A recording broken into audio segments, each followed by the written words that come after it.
Social media ও internet বর্তমান সময় আমাদের জীবনে এক অবিচ্ছেদ্য অংশ।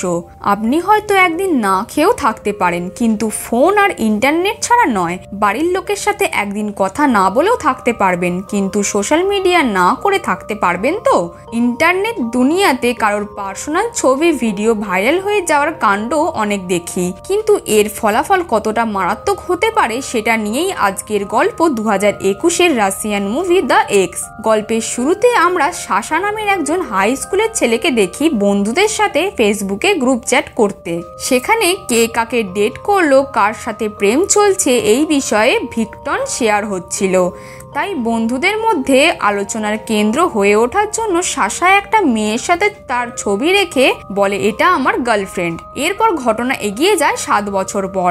একটা বারে সাশা তার ফিয়ন্সে কেট, বেস্ট ফ্রেন্ড অলিক এবং বান্ধবী জিনিয়ার সাথে আড্ডা দিচ্ছে। এইসবের মাঝে সাশা সবাইকে তার এঙ্গেজমেন্টের সারপ্রাইজ দেয়।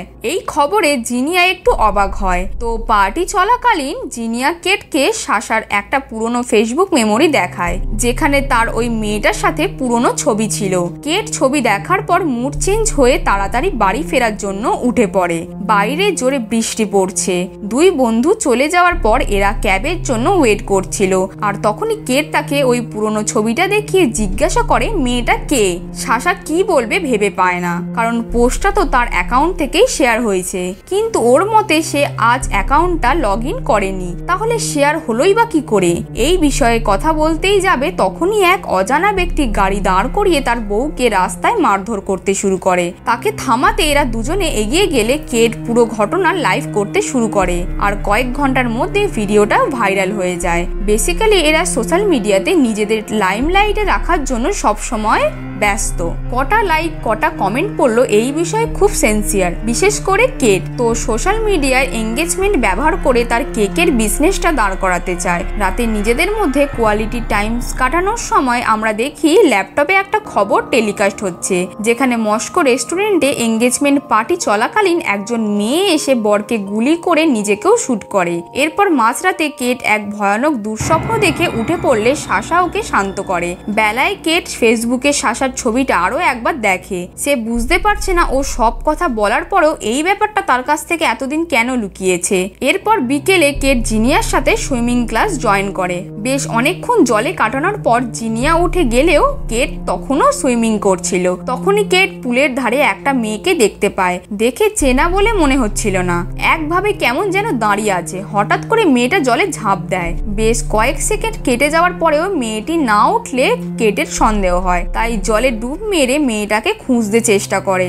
সেখানে কাউকেই দেখতে পায় না। তখনই চারিদিক থেকে এক অদ্ভুত অচেনা মেয়ের কণ্ঠস্বর ভেসে আসে এবং সে বারবার বলছিল হি ইজ মাইন। প্রচন্ড ভয়ে কেট জল থেকে উঠে পালিয়ে বাথরুমে আসলে দেখে জিনিয়া কোথাও নেই। সামনে একটা জায়গা থেকে জল পড়ার শব্দ আসছে, হয়তো সে ওখানেই আছে। এই ভেবে সেখানে চেক করলে এক ভয়ানক আত্মাকে সে দেখতে পায়, যার মুখ সম্পূর্ণ গলে গেছে। এটা দেখে চেঁচিয়ে উঠলে জিনিয়া সেখানে চলে আসে এবং সবকিছু নর্মাল হয়ে যায়। অন্যদিকে সাশার ফোনে 7 বছর আগে সেই মেয়েটা অর্থাৎ জেনিফারের মেসেজ আসে, যার ছবি ফেসবুক মেমোরিতে শেয়ার হয়েছিল। ব্যাপারটা সাশার কাছে বেশ বিচিত্র লাগে, কারণ এত বছর পর মেয়েটা ওর নাম্বার পেল কি করে। তাই অলিককে ফোন করে এটা জানালেও সেও খুব অবাক হয়ে যায়। জেনিফার সাশার সাথে দেখা করার প্রস্তাব দেয়, তাই ওর সাথে দেখা করবে কিনা এই নিয়ে ওদের মধ্যে গল্প জমে। বাড়ি ফেরার সময় কেট সাশাকে সুইমিং পুলের ব্যাপারটা বলতে মানা করে, না হলে হয়তো সে তাকে পাগল ভাববে। কিন্তু লাঞ্চ টাইমে জিনিয়া সাশাকে পুরো জানিয়ে দেয়। তাদের কথা শুনে বুঝতে পারা যায় এরা দুজনে এক সময় রিলেশনে ছিল, কিন্তু ব্রেকআপ হওয়ার পর সাশা মুভ অন করলেও জিনিয়া করেনি, যার কারণে সে কেটের উপর একটু জেলাস। এদিকে কেটের মনে তখন সন্দেহ চলছে, তাই সাশা স্নানে গেলে কেট ওর ফোন চেক করে এবং সে জেনিফারের মেসেজ সহ বেশ কিছু আপত্তিজনক ছবি দেখতে পায়, যেটা তাকে বাড়ি থেকে তাড়িয়ে দেওয়ার জন্য যথেষ্ট। অসহায় সাশা রাতে অলিকের সাথে দেখা করে এইসব ঘটনা শোনায়। অলিক অলিক বলে ওর মেসেজ আর ছবিগুলো তোমার ডিলিট করে দেওয়া উচিত ছিল, আর না হলে প্রাইভেসি অ্যাপে এগুলো রাখতেই পারতিস। ভুল করেছিস, তাই আর কি করা যাবে। কিন্তু সাশার বক্তব্য যে কেট কখনোই কিন্তু আমার মোবাইল চেক করে না, তবে আজ কেন করলো। অন্যদিকে কেট দুঃখে ড্রিঙ্কস করতে শুরু করে, মনের দুঃখ শেয়ার করার জন্য জিনিয়াকে মেসেজ করে আসতে বলে। তারপর নিজের কম্পিউটারে বসে পড়ে জেনিফার নামের মেয়েটার সমস্ত ডিটেলস জোগাড় করার জন্য। তবে ডেটাবেস দেখে যেটা জানতে পারলো সেটা কখনো কল্পনাও করতে পারেনি, কারণ জেনিফার হলো সেই মেয়েটি যে কদিন আগে এঙ্গেজমেন্ট পার্টিতে গিয়ে ছেলেটিকে খুন করে নিজেকেও শুট করেছে। কেট ভেবে পায় না যে মানুষটা অলরেডি মারা গেছে, তার মেসেজ কি করে আসছে। তাহলে কি অ্যাকাউন্টটা হ্যাক হয়ে গেল? জিনিয়ার সাথে কথা বলে ফোনটা রাখার পর শুনতে পায় ঘরে কেউ হাঁটাচলা করছে। আওয়াজটা অনুসরণ করে ডাইনিং রুমে আসলে দেখে সব জিনিসপত্র ছড়িয়ে পড়ে আছে এবং আলমারির ভিতরে হ্যাঙ্গারটা ক্রমাগত দুলছে। সেটা ঠিক করে রুমে আসতেই দেখে দেওয়ালে লাগানো ছবিগুলো ঠিক মুখের কাছটা পুড়ে গেছে। তখনই ভয়ে পিছনে ফিরে দেখে সেই মেয়েটার আত্মা দাঁড়িয়ে আছে, যাকে সে সুইমিং পুলে দেখেছিল। এটা দেখে ভয় ছুটে পালাতে গেলে পা পিছলে মাথাটা দেওয়ালে ঠুকে যাওয়ায় তখনই অজ্ঞান হয়ে যায়। তারপরে কতক্ষণ কেটে গেছে সেটার আর খেয়াল নেই। ঘুম ভাঙলে দেখে হসপিটালের বেডে শুয়ে আছে এবং পাশে রয়েছে সাশা। রাতে কি হয়েছে ওর থেকে জানার চেষ্টা করলে কেট তেমন কিছু বলে না, শুধু জানায় কাল রাতে নাকি কেউ একজন সাশার প্রোফাইল হ্যাক করে ওটা থেকে মেসেজ করছিল। কথাটা শুনে সাশার সমস্ত সন্দেহ জিনিয়ার ওপর যায়, তাই ওর সাথে ঝগড়া হলে জিনিয়াকে লাস্ট ওয়ার্নিং দেয় তার পিছু ছেড়ে দেওয়ার, কিন্তু সে বারবার বলছিল ওটা আমি করিনি। রাতে বাড়ি ফিরে জিনিয়া রাগে ড্রিঙ্কস করতে শুরু করে এবং অলিককে ফোন করে আসতে বলে। ইতিমধ্যে বারান্দায় রাখা খাঁচার মধ্যে পাখিটা চিৎকার করতে শুরু করে। জিনিয়া রাগে খাঁচাটাকে কাপড় দিয়ে ঢেকে দেয়। সে আরো একবার সাশাকে কল করে ব্যাপারটা বোঝাতে চায়, কিন্তু কল রিসিভ করে না। তখনই খাঁচা সহ পাখিটি প্রচন্ড জোরে নড়তে শুরু করে, মনে হচ্ছিল পাখিটাকে কেউ যেন নৃশংসভাবে মারছে।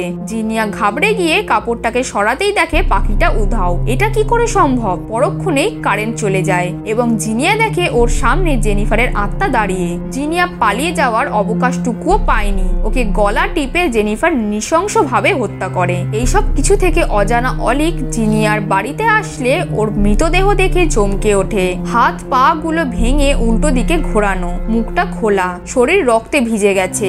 অলিক সবার আগে খবরটা সাশাকে জানায়। অন্যদিকে হসপিটালে কেটকে জেনিফারের আত্মা গ্রহণ করে, কিন্তু কেন করছে এর কোনো উত্তর তাদের কাছে নেই। অবশেষে কেট সাশাকে নিয়ে হসপিটাল থেকে পালাতে গেলে জেনিফার আরো একবার তাদের পথ আটকে দেয়। তার চোখের মধ্যে প্রতিশোধের আগুন। ওরা দুজন হসপিটাল থেকে পালিয়ে মাঝ রাস্তায় গাড়ি দাঁড় করালেই কেট সাশাকে জেনিফারের রিসেন্ট ঘটনাটা মোবাইলে দেখায়। কিন্তু জেনিফার তাদের কেন মারতে চায় এই প্রশ্নটা কেট সাশাকে জিজ্ঞাসা করে, কারণ জেনিফার যেহেতু ওর এক্স ছিল। এবার এইখানে সাশা রিভিল করে জেনিফার কখনোই তার জিএফ ছিল না, ইভেন তাকে কখনো পার্সোনালি চিনতেও না। একবার অলিক মোবাইল রিপেয়ারিং এর কাজ করার সময় মেয়েটার ছবি পেয়েছিল, যেটাকে সাশা এডিট করে বন্ধুদের সামনে ঢপ দেয় যে এই মেয়েটা তার গার্লফ্রেন্ড। কিছুদিন আগে ফেসবুক মেমোরিতে শেয়ার হয়েছিল, কিন্তু এমন কিছু হয়েছে যে কারণে জেনিফার তাদের মারতে চাইছে। তাই ঠিকানা জোগাড় করে ওরা দুজনে পৌঁছে যায় জেনিফারের বাড়িতে। প্রথমে ওর মা এদের সাথে কথা বলতে চায় না, এরা মিথ্যা বলে যে এরা প্রেসের তরফ থেকে এসেছে এবং তারা প্রমাণ করতে চায় জেনিফার নির্দোষ। ঘরে ঢুকতেই নজর যায় টেবিলে রাখা ইন্টারনাল ফিডিং ফুডের প্যাকেটের ওপর। জেনিফারের মা বলে ওটা আমার হাজবেন্ডের জন্য, উনি খুব অসুস্থ। এবার এরই মধ্যে জেনিফারের কথা উঠলে রিভিল হয় গল্পের আসল রহস্য। আজ থেকে 7 বছর আগে অক্টোবরের 20 তারিখে সোশ্যাল মিডিয়াতে জেনিফারের একটা ছবি ভাইরাল হয়, যেখানে সে একটা ছেলের সাথে শুয়েছিল। জেনিফারের বিয়ে 22 তারিখ হওয়ার কথা ছিল, কিন্তু ছবিটা ওর ফিয়ন্সে দেখে ফেললে বিয়েটা ক্যান্সেল করে দেয়। জেনিফার ওকে ভীষণ ভালোবাসতো, সে বহুবার বলেছিল ছবিটা ফেক আর আমি ওই ছেলেটাকে চিনিও না, কিন্তু তা সত্ত্বেও রাগের মাথায় ফিয়ন্সে জেনিফার মুখে অ্যাসিড ছুঁড়ে দেয়। এই ঘটনার পর ছেলেটা গ্রেফতার হয় এবং সেই দিনের পর থেকে জেনিফার ডিপ্রেশনে আর লজ্জায় 7 বছর নিজের রুম থেকে বেরোতে পারেনি। নিজের মুখকে আয়নায় দেখতেও সে ভয় পেত, কিন্তু যখন সে জানতে পারে তার ভালোবাসার মানুষটা অন্য কাউকে বিয়ে করছে করছে তখন রিসেপশন পার্টিতে গিয়ে তাকে গুলি করে হত্যা করে এবং নিজেকেও শুট করে। পুরো ঘটনা জানার পর সাশা লজ্জায় ও অনুতাপে মাথা নিচু করে নেয়। তার ছোট্ট মজা এইভাবে কারোর জীবন নিতে পারে। আজ সে নিজের ও কেটের সামনে ছোট হয়ে গেল, কিন্তু এখন নিজেদের বাঁচাতে হলে এর বিহিত করতেই হবে। তো সবার আগে অলিককে একটি বড় আয়না নিয়ে তাদের সাথে দেখা করতে বলে, কারণ জীবন দশায় ঋণী হওয়ায় জেনিফার আয়নাকে খুবই ভয় পেত। সাথে আরো একটা ব্যাপার যে অলিকের কাকা একজন প্রিস্ট, তাই কেট ও সাশা ওনার কাছে যাবে। একটা প্ল্যান মাথায় আসে, যেহেতু জেনিফারের বিয়ে ভেঙে গেছিল তাই সে আবারও চেষ্টা করবে সাশা ও কেটের বিয়ে হতে না দেওয়া। তাই যদি বিয়েটা করে নেওয়া হয় তাহলে কেমন হয়। পার্কিং থেকে গাড়ি নেওয়ার সময় সাশা একা গাড়ি আনতে গেলে দুর্ভাগ্যবশত দেখা হয়ে যায় সেদিনের বউ পেটানো লোকটার সাথে। সে বদলা নেওয়ার জন্য মারতে আসলে সাশা কোনো রকমে পালিয়ে গেলে জেনিফার ওই লোকটাকে মেরে ফেলে, অর্থাৎ ওর আত্মা আগের থেকে অনেক বেশি ভায়োলেন্ট হয়ে গেছে। তো কোনো রকমে ওখান থেকে ড্রাইভ করে সবাই অলিকের কাকা ফাদার অ্যালেক্সের ঠিকানায় পৌঁছায়। প্রথমে ওদের সাথে যা কিছু হচ্ছে সব বললেও তার খুব একটা বিশ্বাসযোগ্য হয়নি, কিন্তু যখনই তার এক সহকর্মীকে জেনিফার শূন্যে ছুঁড়ে ফেলে দেয় তিনি পুরো ঘটনার সত্যতা বুঝতে পারেন। তাই আর দেরি না করে চার্চের সমস্ত দরজা বন্ধ করে তিনি প্রেয়ার করতে শুরু করেন। শুরু হয় আংটি বদল। এর সাথে পুরো চার্চে অলৌকিক কার্যকলাপ ঘটতে থাকে।